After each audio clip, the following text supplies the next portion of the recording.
लक्ष्मी जी के पूजा होई, घर अंगना सजावल जाई। हैप्पी दीप दिवाली कह के मंगल गीतिया गावल जाई।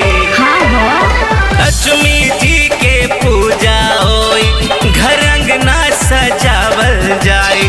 हैप्पी दीप दिवाली कह के मंगल गीतिया गावल जाई। अब की दियारी बाला खर्चा के सब बिल बनावल जाई।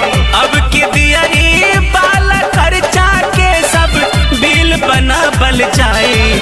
पहले अंगना में डिजाइन वाला दिल बनावल जाई।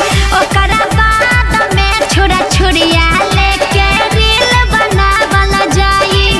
पहले अंगना में डिजाइन वाला दिल बनावल जाई। ओकरा बाद में छोरा छोरिया लेके रील बनावल जाई।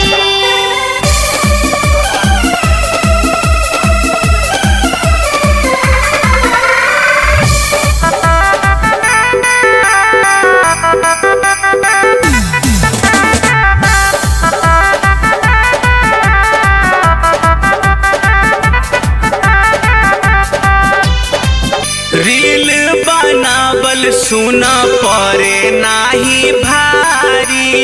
रही बचा के धनी जरे नाही सारी।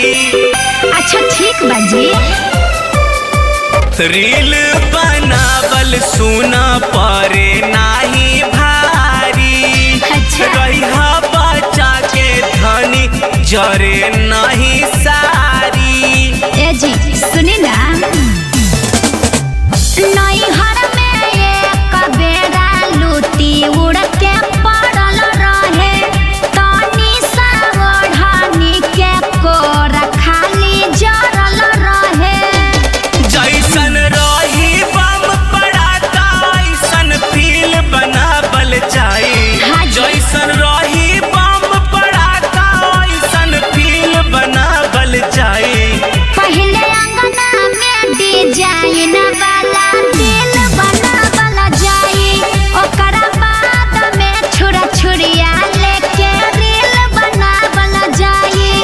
पहले अंगना में डिजाइन वाला दिल बनावल जाई।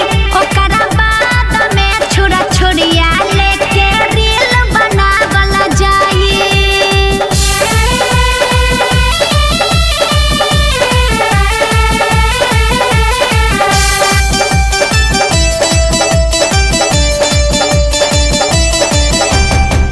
कवनो भरोसा नहीं होकेला बारूद के।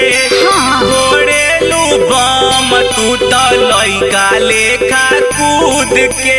तेजी तो का करी जी। कवनो भरोसा नहीं होकेला बारूद के। अच्छा। फोड़ेलू बम तू तो लइका लेखा कूद के। हे जी रवा टेंशन मत ली, कुछ ना होई।